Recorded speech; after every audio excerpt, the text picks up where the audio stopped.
Here's a short story of a mother and a son. For years, Mary gave everything to raise her son Ben.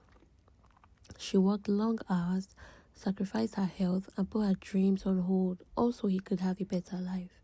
Through every hardship, she held on to one belief, that her sacrifices would one day mean something. And they did.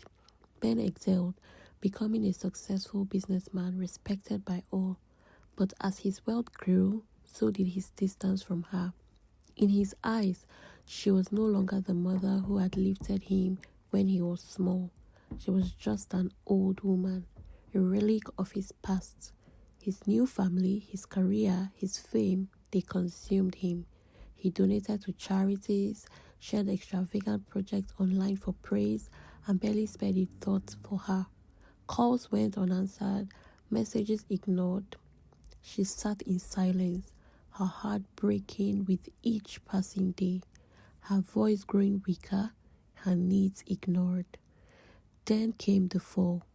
Ben's empire, built on ego and greed, crumbled.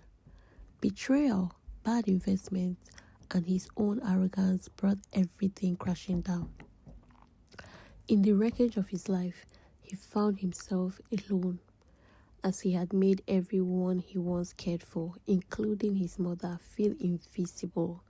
He went to her, desperate and broken, but she wasn't waiting for him with open arms. Her frailty had taken over, and she no longer had the strength to give him the forgiveness he sought. For the first time, he realized the truth. Acknowledgement, appreciation, love. These were the things that truly mattered. Money, power, fame, they were empty without them. In that painful silence, he learned what it meant to be human again. But by then, it was too late to undo the damage. The realization came at the highest cost, and now all he could do was weep for the mother he had abandoned. From my perspective, this story strikes a deep emotional chord. It's a quiet but powerful tale about sacrifice, neglect, and regret. A reminder that love and loyalty shouldn't be taken for granted. I'm particularly drawn to Mary's unwavering devotion. Her selflessness is instantly relatable, especially to anyone who has witnessed or experienced a parent sacrificing everything for their child. Ben, on the other hand, becomes a tragic figure, not just because he falls from success, but because he loses sight of what truly matters until it's too late. His arc serves as both a warning and a mirror. Now let's talk about the quiet cost of Mary's sacrifice. Her pain isn't loud, but it's profound. Her loneliness seeps through the narrative. We can literally feel the ache of being forgotten. The final realization hits hard. There is no redemption arc here, just the weight of missed chances. That rawness makes it unforgettable. The story doesn't sensationalize. It's simple, grounded, and painfully real. In the end, this isn't just a story about a mother and her son. It's about all the quiet relationships we risk damaging when we forget to nurture them. That's what lingers.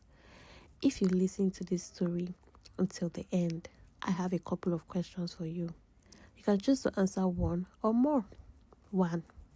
How did the story make you feel by the end, and why? 2. Did you sympathize more with Mary or Ben? Why? 3. Do you believe Ben deserved forgiveness? Why or why not? 4. What do you think hurts more, being forgotten or being betrayed? 5. How do you interpret Mary's silence at the end? Was it strength, resignation, or heartbreak? 6. Have you ever witnessed or experienced a sacrifice like Mary's? How did it affect you? 7. Have you ever realized too late that someone needed you more than you knew? 8. Does the story remind you of any relationships in your life, past or present? 9. What would you have done in Ben's place at the height of his success? 10. What does this story say about the value of success versus love and family? Thank you for watching.